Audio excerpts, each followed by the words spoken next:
on Steven Universe on Cartoon Network. I also created the web series Dorsum Mariana, or Breaking Out of Prison. That's a short intro about me. Okay. There's a lot of people who want to work on cartoons, but visual art really is their thing, so they look at writing. How do you go about getting a job in writing a cartoon? Right. I get this question on Tumblr a lot. People, they say like, oh, I can't draw, but I really love cartoons and I want to write. Can I write if I can't draw? Or, how do you get into that? And it can be tough to answer that question, because I feel like everybody finds their way into the industry in a different path. There's not sort of, I don't know, maybe there are some careers where the paths are really straightforward. Like you go to school for whatever X kind of thing, like you're a doctor, then you get your residency or something. But with TV, I don't know what you're supposed to do. I just know what I did to get into it. But I think that, to answer the question about writing, I think that you can write for cartoons if you can't draw. It really helps if you know animation, and know how things works, and at least can somewhat visualize your ideas. Just respecting the medium, I think, is important. But I think also people who are interested in writing for animation, or just interested in writing, should maybe not close themselves off to just animation. I think they should pursue writing in general and see what happens. Because you always start off with certain career goals in mind, and you never know where you're going to end up. When I was in high school and I, was making videos with my friends, I wanted to be on SNL, and now I'm working on, Cartoon Network on this kids show that's super awesome. Mm-hmm. I just didn't know that would happen. But life just takes you to different places. Okay, that's a good answer. I hope. Okay. Well, thank you. And I saw on your website that you have representatives or talent agents. Yeah. Why do you have those? How would people in creative industries like yours know when they would need? So, I guess let me give you I can give you sort of a brief sort of path of how I got those representatives, or would that help, or do you want to talk about that later on? I don't know. Go ahead. Yeah. Not everybody has representation at Cartoon Network. I think most people don't, that I work with, actually. A lot of people kind of come up through the ranks of just having done, comics or animation, and people just knowing other people and seeing their work and bring them in. There's no, maybe they'll start out as a revisionist on a show and then take a storyboard test and move up, and then, get a chance to pitch a show. And then all of a sudden you're a creator of a show, and you don't have a agent or anything like that. That's the kind of cool thing about at least Cartoon Network and how it works.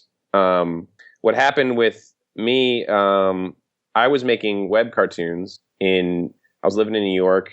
I had graduated from NYU around 2005. Well, definitely in 2005. And around 2007, I was making web cartoons, and I it started people knew that I could animate, and I was also doing comedy at the time at the UCB theater. And one of my teachers asked me to animate something for them, and then another improviser asked me to help animate something for them. And I showed them that I also had my own animations, and they were like, "Oh, I have a agent."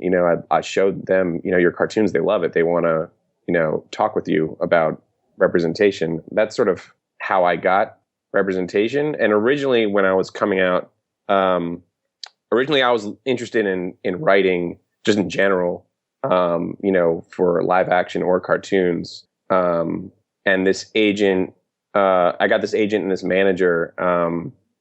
This story is kind of rambling. I got this agent and this manager. I wrote a pilot with my writing partner, Matt Burnett, based on our web series, and they helped us shop it around in Los Angeles to see if there were any people interested in buying it. People weren't interested in buying it, but Cartoon Network liked the writing, and they set us up with a meeting with the creators of a live action show that was going on at Cartoon Network in 2011, 2010, called Level Up. And so we initially, got our first writing job was writing for a live action show. And that sort of world, you typically more have people have agents and managers that have the connections to, the showrunners or the networks that are looking to staff writers. And so you usually get an agent and they kind of hook you into this web of like, oh, you're looking for this person. I've got these 2 writers here who they write nerdy stuff. Your show's about video games. It's right up their alley. Come meet with them. That's sort of usually how you get those connections, is through representation. But yeah, in animation, I think it's a little more, without those, it doesn't have to be within that web of representation really. But yeah. So I mean, that's why I have representation, and that's, people usually have that, again, to be in the industry system. Okay, that's really interesting. Because I mean, sorry, go on. You're actually the first time I've ever heard of someone in the animation and having something like. Yeah, it's a little, again, because I didn't know, what was going to happen to me. I just came in through this different path of like, having written for Cartoon Network, and being out, that's what brought me out to Los Angeles, is writing for this live action show. But then when Steven Universe was looking for writers, I sort of, I'd already had representation. Yeah. Okay. And now you post on Tumblr a lot. You talk about some behind the scenes stuff and Steven. Yeah. Now, you said that Steven Universe is storyboard and show, right? Yeah. What exactly does that mean? Okay, so yeah, it's storyboard driven, meaning that basically there are no scripts for the episodes. The scripts are kind of written at the same time they're drawn. The storyboard artists will both draw the episode and write the dialogue for it. And that way you sort of, you can see it visualize as it's being written. You're directing the episode as you're writing it. It has a lot of advantages to both, like the visual language of the show, any sort of funny jokes, like keeping it really, making it a visual medium.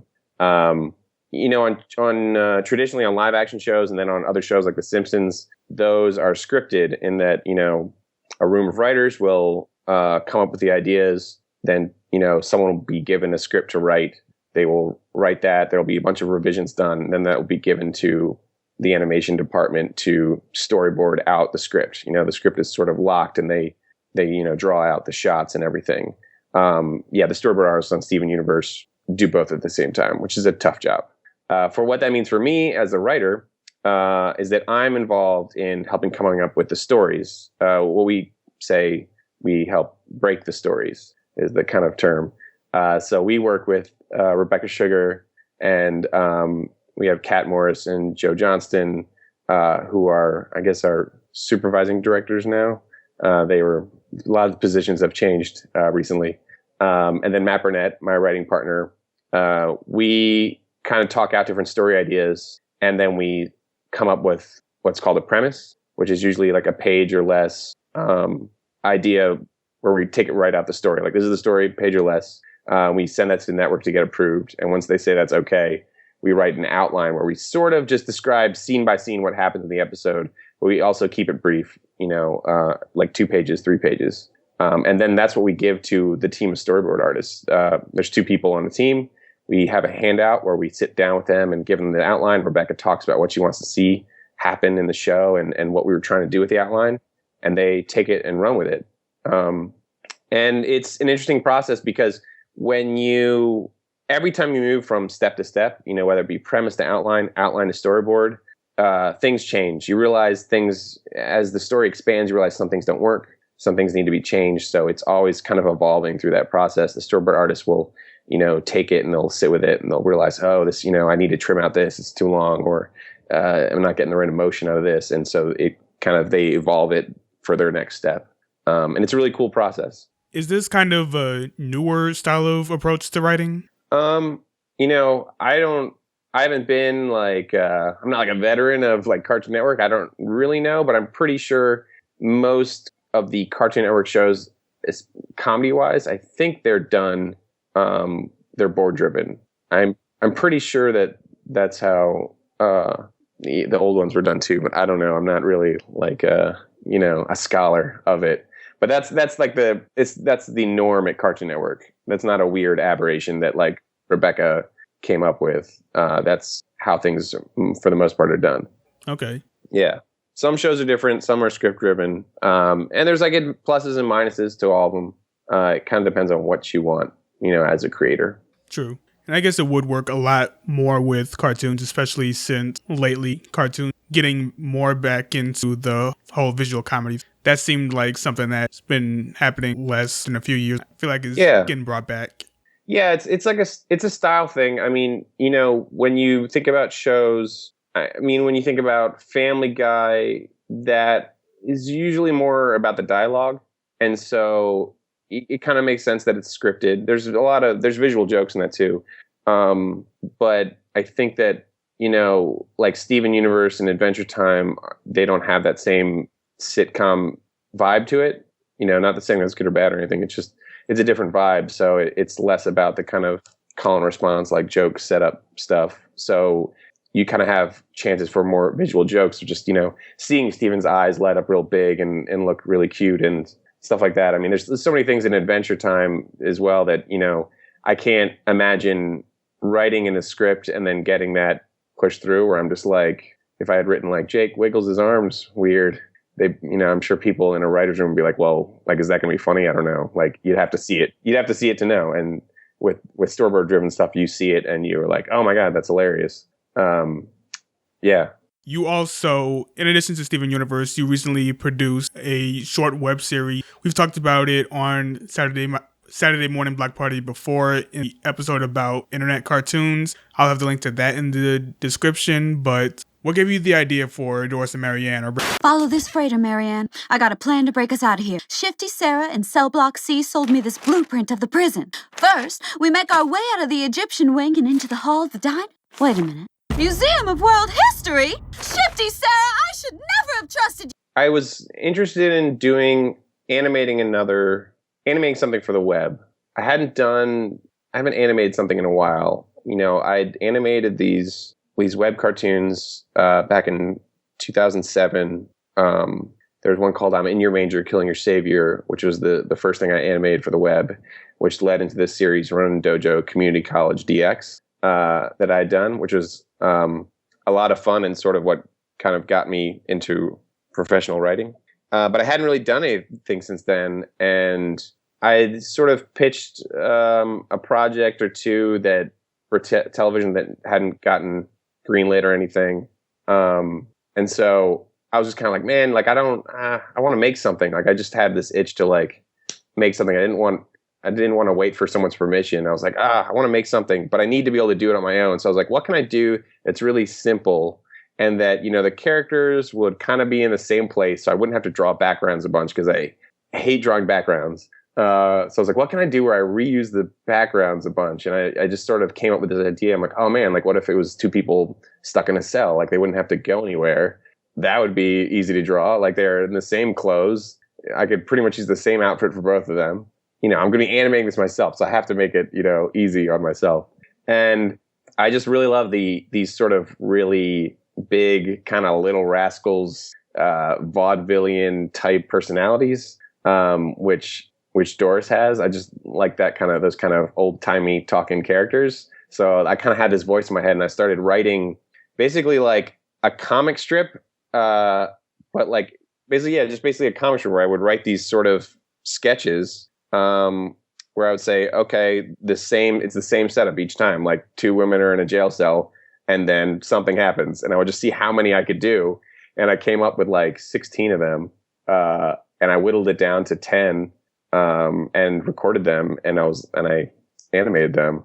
And it was a lot of fun to be able to, make something again, just put something out there and, see a reaction to it. Because that's what's so much fun about doing stuff for the internet is that you just put something out there and immediately you can see people's response and what they think. And it's really fun. Yeah, I agree with you on the whole internet feedback thing because I found out about the show through Tumblr. When it was still running, I saw a few 4chan co-threads about it, and it was really fun to follow. Yeah, I was really surprised. Like, I didn't know. I got a pretty good reaction to it. I was really surprised that people liked it. Like, the first the first cartoon I did, I'm in Your Manger, Killing Your Savior, was about these three LARPers appearing in a nativity scene as the three wise men and like trying to give these sort of Dungeons and Dragons gifts to the baby Jesus. And the internet liked that. And I was like, oh, that makes sense. It's like nerdy. But then when I made Dorsum Mariana, I'm like, I don't know if the internet's going to like this. It's about like the 20s and women in prison. Like, this does not hit any of these sort of like role-playing game stuff that I was doing before. I had no idea. I'm like, this really is just like for me, I think. But that's all the more reason to put it on the internet, because that's your chance to make something that like doesn't have to be commercially viable, if that makes sense, that just makes something that you're like, look, yeah, this isn't like the broadest thing that people like across the globe will like, but some people will. And that's what the internet can be for, is bringing small groups of people together. So yeah, I was really, really excited that people talked about it. I'm really surprised. What was it like working on that while at the same time you had a full-time job at Cartoon Network with Steven Universe? It was tough to make. It took a long time. It took me, I went to the studio and recorded Andre, the voice of Doris, Andre Vermeulen. I recorded her in 2013. Wow. And then I was storyboarding a pilot for Cartoon Network that never went anywhere, but that basically took up a big chunk of that year. So I didn't really start on it till 2014. And it took me the whole year to kind of get at least enough episodes where I could start releasing them in 2015. And, know that I would like be able to have one out every week for a certain number of weeks. Even though it was a simple setup, it was tough. But I tried to do a lot of things to make it easier for myself. I do a mix of, just fully drawn animation as well as limited animation and puppeting, where I'm reusing all the heads for the characters are puppets. Basically, they're a single drawing with different layers for the hair, different layers for the eyes, different layers for the mouths, and I would be able to and different like angles for the head. So I had like 3 different angles for Doris's head, 20 mouths for each head, and like hair bounces and stuff. So I could reuse that as I went. So the first episode was tough. I had to like draw all this stuff and all the backgrounds and all these head movements. But as I went on, I could reuse her head turn and just turn her head by turning off and on these layers and making it look like her hair was bouncing as she was turning and giving it this feel. And meanwhile, her body was mostly, I tried to keep it simple animation, like keep the animation simple, but, that was redrawn each time. So I had some shortcuts, reusing the heads, reusing the backgrounds, stuff like that to help me out. But it still is hard. Animation is like, it's a brutal process. When I first started out, I was doing it on paper, which was even worse. I mean, some people like love paper, and that's cool. All the people I work with, they love working on paper and drawing on Post-its. I hate drawing on paper because my experience with paper is that I need to redraw something like 10 times, and I end up like erasing through the paper and getting really pissed off and like throwing my drawings away. And I love it when I'm in Photoshop or something and I have layers and I can just be like, well, you know what? That layer didn't work out. I'm just going to turn it off and, redraw it or use the transform tool. Like that helped me out a whole bunch. But, with paper too, I was sitting, when I was animating on paper, I had to scan it in and like just do all these adjustments to make sure the lines showed up and all sorts of crap that I don't have to do with digital, which makes it so much easier. In general, I always am like advocating whatever helps you get your idea out there, you should do it, I mean, not like animation wise, not like murdering somebody, but like if you want to, if you want to animate this story that you have and it's like, you can't do it like, a Disney movie or whatever, it's okay to make it, really simple, don't even have in-betweens. If it's, if you just want to get this out, it's more important to make it, I think, than necessarily to have it be the most beautiful thing in the world. I didn't even notice when I was watching it that you used puppeted animation. I think that means it was done pretty well, especially compared to some other kinds of things that I'm not going to name the show, but okay, yeah, yeah. I tried. I think I probably made it nice. Maybe not nicer, but like I don't want to like pat myself on the back. I don't think it's like the best thing online. There's plenty of stuff. So many student films. I'm just like, oh my god, I look at those and I'm like, these kids are better than I'll ever be. But yeah, I try, and there's certain things you can do to just to not have it telegraphed that you're, reusing drawings and stuff. And sort of things that you can do with it. Sometimes people when you're using kind of puppeting, they sort of compensate for drawings by stretching and squashing the whole character, which sort of, it betrays to the eye that you're, just you're messing with a puppet more so, rather than you just do maybe one or two new drawings in there. It can fool the eye into thinking that like, oh, this is all part of one cohesive drawing, and new each time. Other times I've seen a show actually use a sound effect to cover up their animation. Oh yeah. Yeah, like they use a whip crack to trick you into thinking the animation is the character's moving really fast, but they're just tweening. Yeah, the whip crack. Yeah, yeah. There's a few shows that use that. Hey, it's man, it's tough to make animation. So sometimes I'm like, you know what, whatever. Like you do what you got to do. Yeah. There's ways that you can be smart about it, I think, and make it look nice. But again, I'm not gonna rag at anybody for doing anything. It's hard. It's hard work. Yeah. If anyone in that audience is working on animation, just to let you know, if you use the same sound effect 100 times per episode, people will notice. And let's just leave it at that. Mix it up. Mix it up. Different types of whip crack noises. I don't know. Maybe like someone breaking the sound barrier for one noise. You could do. I remember, man, sitting through. There's so many different. God, I sat through when I was doing sound effects for Dorsum Mariana. We got specific. The sound designer Matt Braley. We would just sit there, and I was like, like this canvas noise for her getting up. It just it sounds a little too like the grain is too rough. Like I got too specific with it sometimes. Where I'm like, what's that spring? We talk about like the spring bounce on the bed. Like, is it too springing? Is it too rusty? Stuff like that. Yeah, I just joined this media group, and I'll probably end up doing audio engineering for the animated shorts. And when that comes, I'm just going to be studying Ed and Eddie's sound design like crazy. Oh yeah. I mean, you can sound.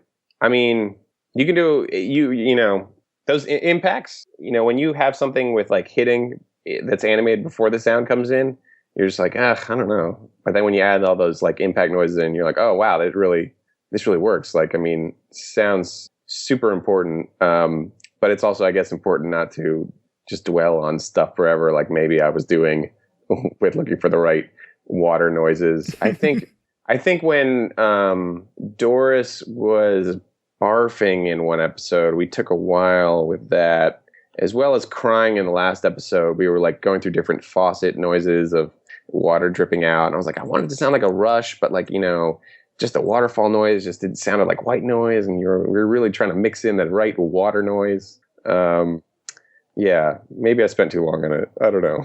It went by in like 10 seconds. That reminds me of one episode of Shirobako. Have you ever watched that show? Yes. I've watched the whole show. I love that show.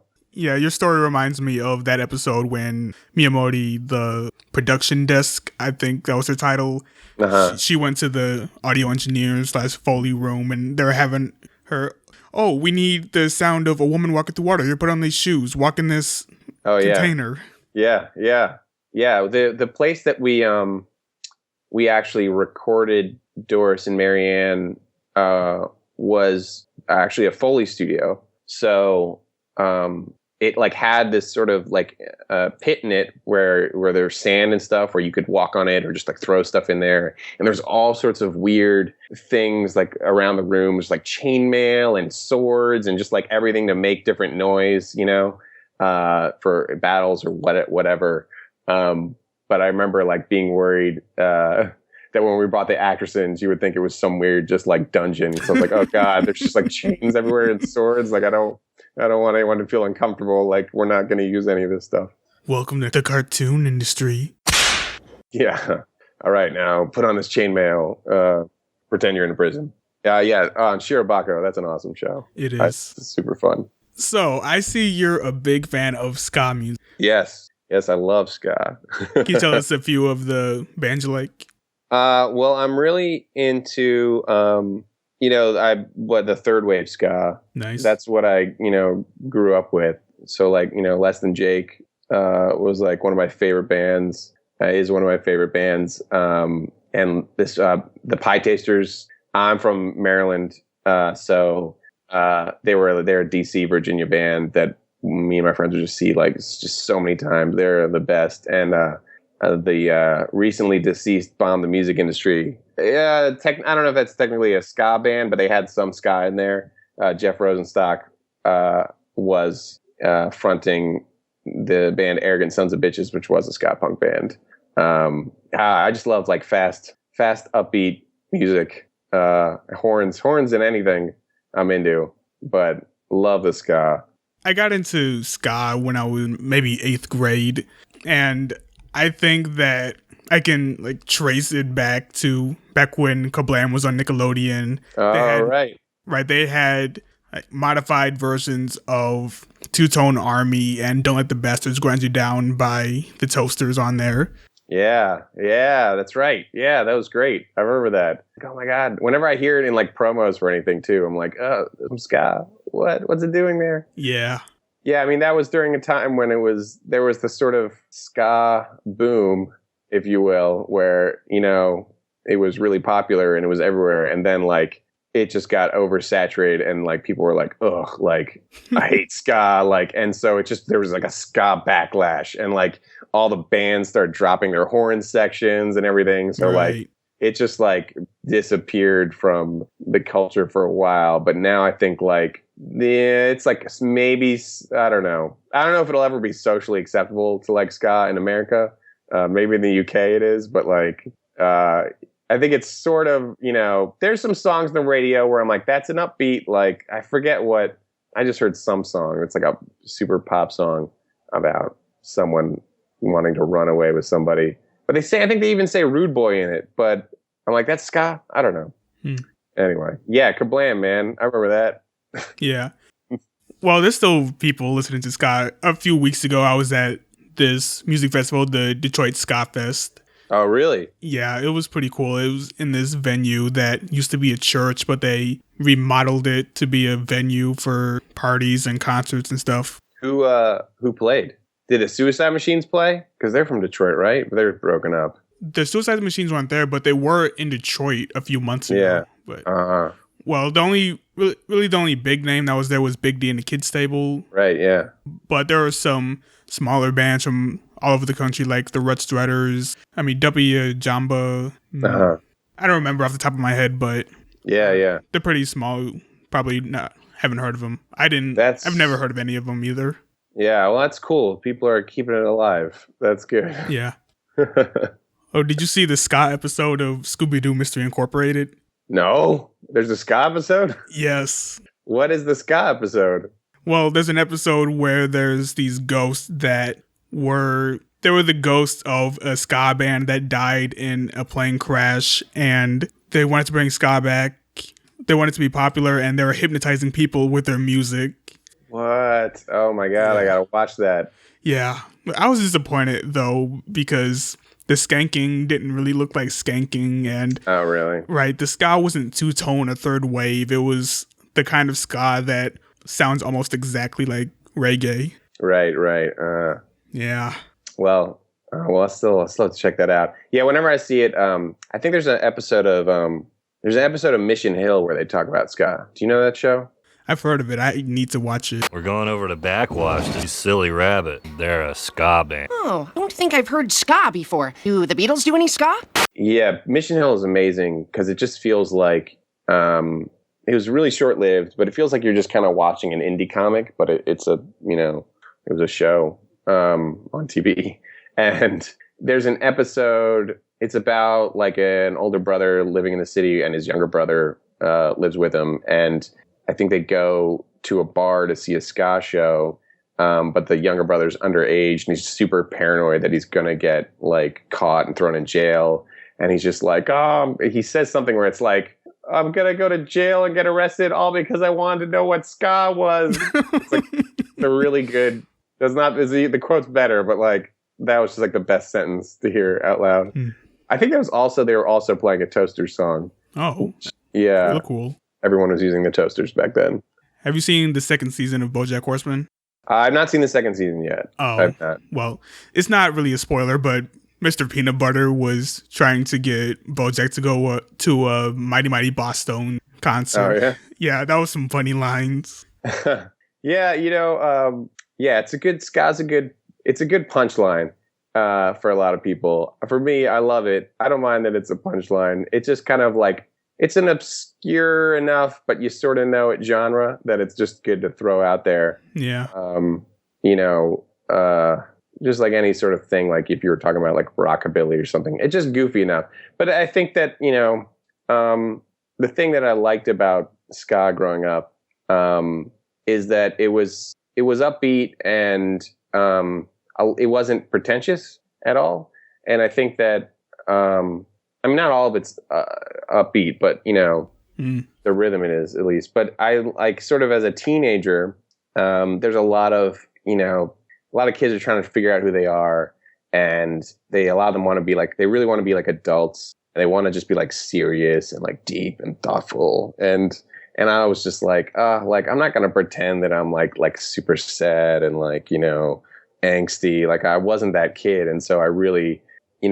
I liked ska because it wasn't afraid to just be like, whatever, I just want to have fun, I like, dancing. I don't want to like put on this air of being cool and just be like, nah, I'm just going to sit here and stare at my shoes. Oh, I'm sad. Somebody come up to me and ask me why I'm so sad, like stuff. And I feel like that sort of, relates. It's sort of the same kind of vibe with, sometimes with liking cartoons or anything where like a lot of people can see them as this, like just this goofy thing. And there's more to cartoons, just like there's more to ska. I'm going on a real weird tangent here about ska and cartoons. But yeah, like I feel like there's ska songs that are serious, even though it sounds upbeat. And there's ska songs that are silly, but like there's animation that is real serious and thoughtful. But most people think of it as, a silly thing for kids. It takes a certain sort of like bravery to be like, yeah, I like cartoons, and I'm okay, I'm comfortable with that. I think that's why I liked I had that sort of that feeling with liking ska when I was a kid. I'm like, I don't care if people think it's dumb, like whatever. I'm not going to try and be cool. I'm just going to like what I like. Yeah, that's my thesis on ska and cartoons there. Nice. Okay, now these are the last 3 questions, and these are questions that I ask to all of our interview guests. So the first one is, what cartoons did you like as a child? Well, definitely The Simpsons was like the biggest influence. Simpsons was amazing. I mean, just like, I think I got a lot of my sense of humor from The Simpsons. And also there's the show in those earlier seasons just like looks amazing. I mean, like you look at that flying hellfish episode, it just really, I don't know, you can learn a lot from watching The Simpsons. But yeah, that was a huge influence. I think that's why I like old timey shtick, and why, I like I did Dorsum Mariana, is because they would always like do stuff with like, they have that flashback where Mo is recalling his time being one of the original Little Rascals and killing the original Alfalfa. I love that bit. I'm Miyagi, and he's like chasing after. I love when they kind of make fun of that stuff. And just, Grandpa like talking about whatever old timey crap, about having an onion on his belt and stuff. Like, I don't know. I just love all that stuff. But I got a lot of my sense of humor from The Simpsons. So that was a huge influence. I mean, another favorite show that I don't, maybe wasn't as influential, at least you can see in my work, but I love Pirates of Dark Water. That show, I just thought was so much fun. And it just had a lot of like really, really interesting world building to it and mysteries to it. And I was so disappointed that they never finished the show. I never, I don't know if you're familiar with the show at all. Do you know Pirates of Dark Water? No, I don't. Oh my God. So it was this Hanna-Barbera show. I think it was Hanna-Barbera produced it. But it didn't look Hanna-Barbera. It was sort of an action adventure show that took place in this fantastical world of Myrrh. And there's this sort of, there's this thing called dark water that's taking over this planet. It looks kind of like an oil spill that's alive. and this guy Ren is off on this quest to find these like treasures to save his city, and I think they can get rid of dark water. And they go to all these different kind of islands, and there's like weird creatures. There's this creature like called a monkey bird, and there's fake swears in it that was like really weird. Like it was just like a whole world. They would say "Noichetat." That was like their like swear word. I guess there was a few of them that they would say because they were like pirates, so they would swear. But that show, it just had such a interesting world to it. And I think that, writing on Steven Universe, a lot of what keeps the audience interested, I think, is just the fact that there's this sort of a lot of secrets and mystery and a lot of intricacies to the world of the show. And people want to know about it. And we're slowly, unveiling that as the show comes out. And it's a really powerful thing to have a sort of mystery to it. Even a really simple one. I just was so bummed out that the show, I think, only lasted a season, maybe two. There weren't that many episodes. They found half the treasures, and then it just ended. And the guy who created it, he died. Wow. I believe. I think like maybe while it was in production. I don't know. So like you can't even email him or something at a convention and be like, what was supposed to happen? What were the other treasures going to be like? Like, how are they going to stop dark water? Like, and there's no way to know. And they made a Sega game of it that you can find all the treasures in that. But that's like not canon. That's not how it was supposed to end. So I love that show. I just like, the pirates and the mystery of that. But like, it definitely like I learned like the power of world building through that. When I think back on the things that just really drew me into that show, I can be like, yeah, like just wanting to know more about a quest and a mystery. It's a really powerful thing. Gosh, and Looney Tunes, just the Looney Tunes in general, that was how I got into animation. I had like way too many Wile E. Coyote shirts. I was obsessed with Wile E. Coyote when I was in middle school. I had all sorts of stuff from. You remember, like, I don't know if they still exist. They used to have Warner Brothers stores that you could buy stuff from. I did not know that. They used to have like stores in malls that were, I think there was like a few that were just like Warner Brothers stuff you could buy.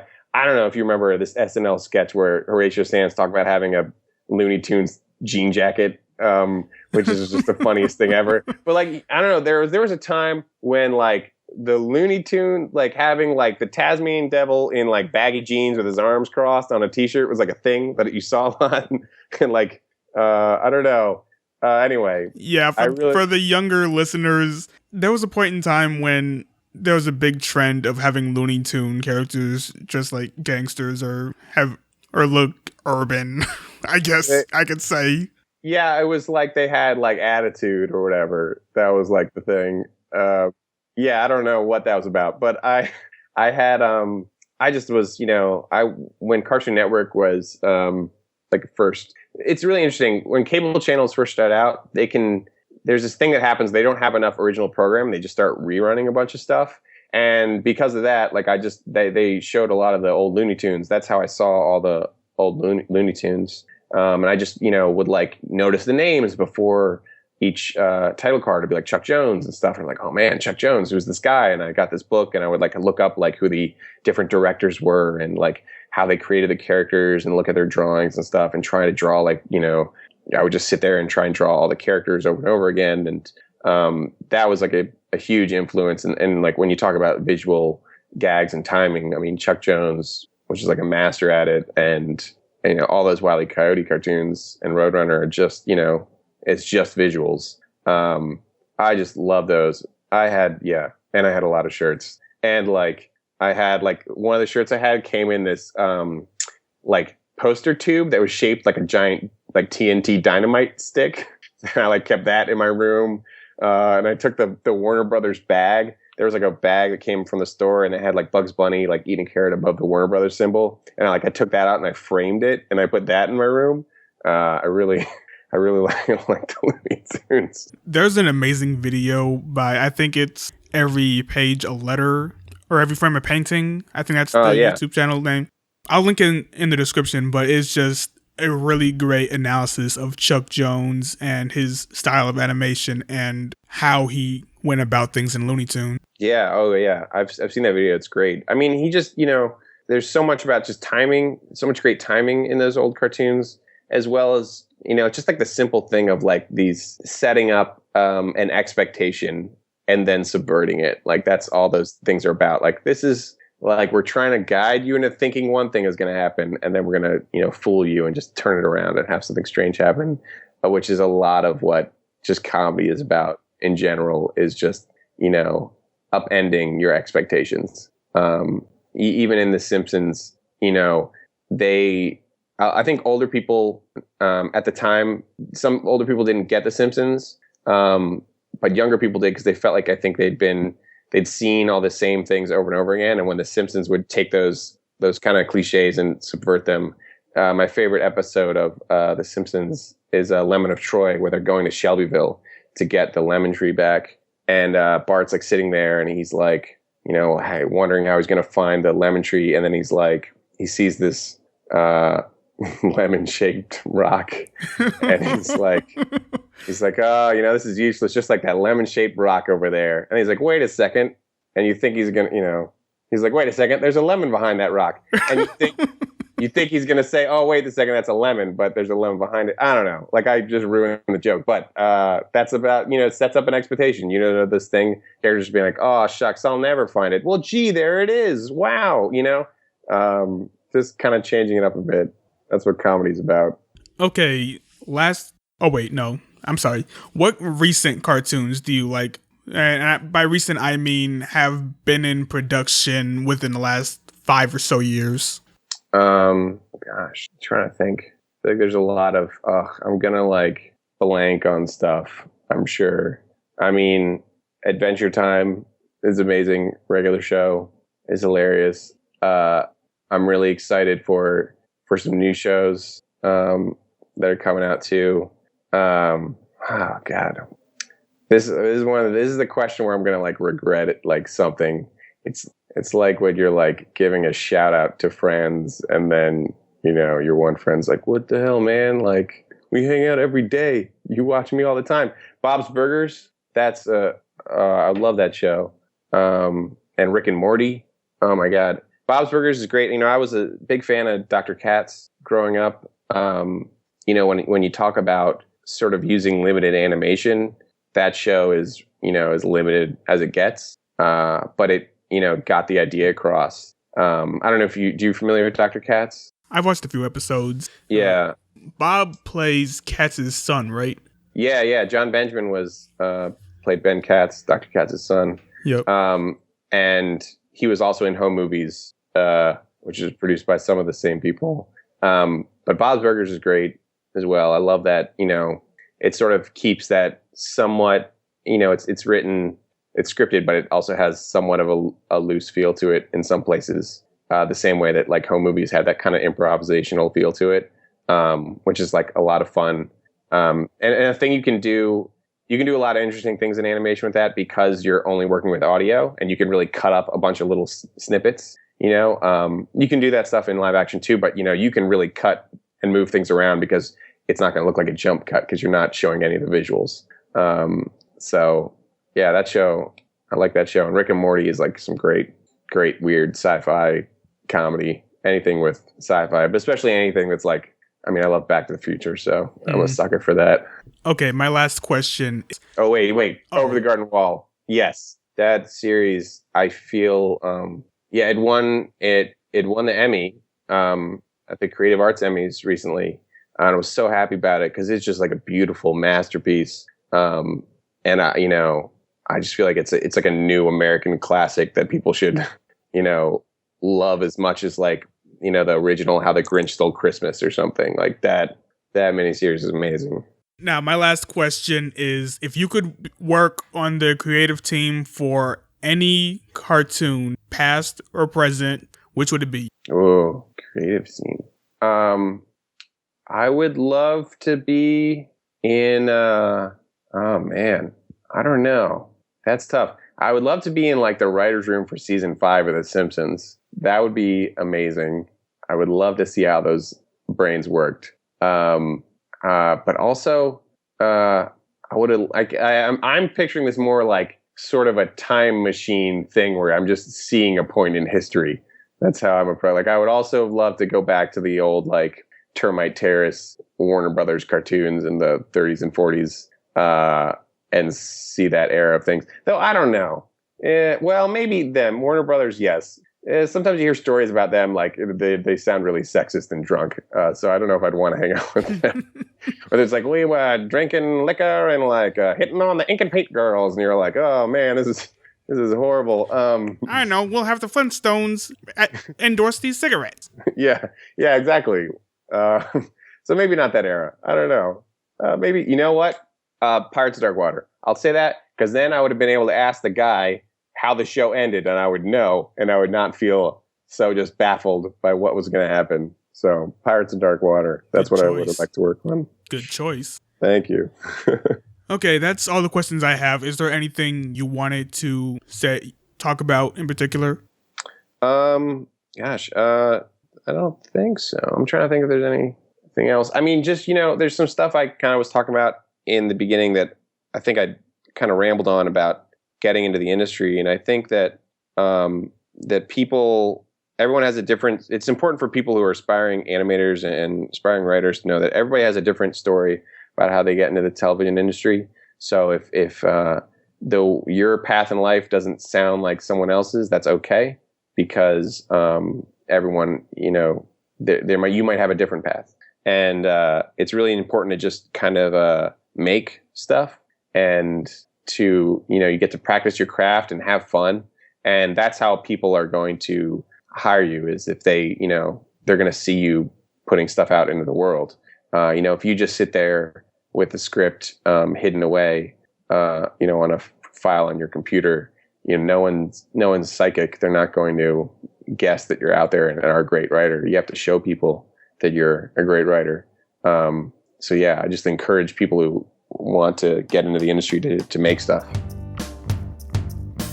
And that was our conversation with Ben Levin. Thank you again for listening to Saturday Morning Block Party. You can find Ben's links in the description. You can also find all the info for the links we mentioned and for the music in this episode. I hope you enjoyed. We'll see you later.